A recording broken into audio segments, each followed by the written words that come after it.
तो नमस्कार, प्रणाम, स्वागत बा रउआ सबके राइटर आशिक अभिषेक के चैनल पर। और सब बताएं आप सब कैसन बानी। उम्मीद करते हैं रउआ सभी बढ़िया होखब, अच्छा होखब, मस्त होखब, तंदुरुस्त होखब, बिल्कुल फिट होखब। तो रउआ सबन खातिर लेके आ गेल बनी बिल्कुल नया कंपोजिशन, बिल्कुल दर्दनाक, बिल्कुल ब्लास्ट, बिल्कुल खतरनाक मैटर। पति पत्नी के बिल्कुल फुल रोमांटिक संग लेके आ गेल बनी भोजपुरी में। उम्मीद करते रहुआ सबके बेहद पसंद आई। अगर एकरा के रउआ बढ़िया म्यूजिक बनवा के बढ़िया से दिल से गायकी कहतनी, अपना मन से गायकी कहतनी, तो 100% बाकी गाना और मार्केट में ब्लास्ट करी। लेकिन ऐसे पहले रउआ सबन से एगो बात कहल चाहब कि अगर रउआ गायकी में इंटरेस्ट बा आ गायकी कल चाहतनी, गायकी रउआ के पसंद बा और रउआ के बढ़िया मेटर नहीं मिलत, बढ़िया गाना नहीं मिलत, बढ़िया से तुकबंदी नहीं मिलत, बढ़िया रउआ सबन के म्यूजिक नहीं मिल पाओत, बढ़िया से रिकॉर्डिंग नहीं हो पाओत, तो रउआ हमारा चैनल पर आ गल बिन। तो रउआ सबन के निराश भइला के जरूरत नहीं है। काहे से कि रउआ सबन के अगर गायकी में दम बा तो रउआ के सपोर्ट करे खातिर और भाई तैयारी बा, हमेशा तत्पर बा रउआ सेवा में। अगर रउआ गायकी में दम बा तो हर तरह से रउआ के सपोर्ट करे खातिर हम तैयार बनी। ऐसे कि रउआ सबन खातिर हम हर एक प्रकार के सॉन्ग लिखिले, ट्रैक पर होखे चाहे नया कंपोजिशन होखे, चाहे वो अपना फरमाइश के हिसाब से कोनो भी मैटर लिखवा सकिले। लव सॉन्ग, ऑर्केस्ट्रा सॉन्ग, बेवफाई सॉन्ग, पूर्वी, निर्गुण, भजन, लोकगीत, लयदारी, रंगदारी, जातिवाद सॉन्ग, चाहे जिला स्पेशल गाना, चाहे साइड सॉन्ग होखे, चाहे धोबी दासू गीत होखे, चाहे दुगोला के गीत होखे, चाहे झलकुटन होखे, चाहे वो अपना मन पसंद के कोनो भी मैटर लिखवा सकिले, चाहे म्यूजिक बनवा सकिले, चाहे रिकॉर्डिंग करवा सकिले, वो बिल्कुल उचित चार्ज पर।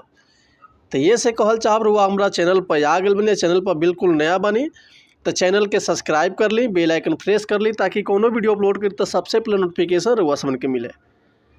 अगर वीडियो रउआ सबके अच्छा लागता, गाना पसंद आवता तो एगो प्यारा सा कमेंट कर दी। चलिए देर ना करते हुए आज के मीटर देखल कैसे बा, का एकर लय बा, का एकर धुन बा, ये रउआ सबन के हम गा के बताओ तनी। उम्मीद करते रउआ सबके बेहद पसंद आई। तो चलिए देखिए आज के गाना कैसे बा। एगो औरत अपना पति के दुख, अपना पति के कमी अपना नैहर फोन करके आज अपना भौजाई से बतावती, अपना सखी से बतावती है कि हे सखी देखो ना कितना कष्ट बा, अनेरे में हमार शादी भइल। देखी कौना भाव में कैसे कहतिया। करे ना प्यार पिया राती के कबो, नैहर के थाती जोगावल बायबो।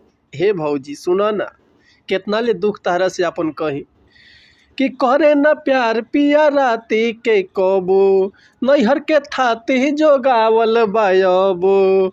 नहीं कोरा में धरे, नहीं चुमा चाटी करे, कि नहीं कोरा में धरे, नहीं चुमा चाटी करे, धरी जबरी तो हमारा के डांटेला,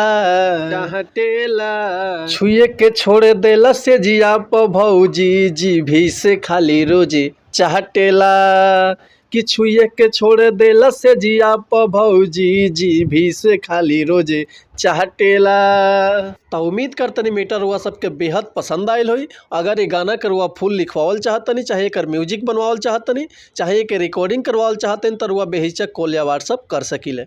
अधिकतर हुआ व्हाट्सअप कर सकिले, ऐसे कॉल भी कभी बिजी रह सकेला, लेकिन व्हाट्सअप हमेशा ऑनलाइन चालू रहेला। रुआ जब भी कॉन्टैक्ट करल चाहब तब भी कांटेक्ट कर सकिले।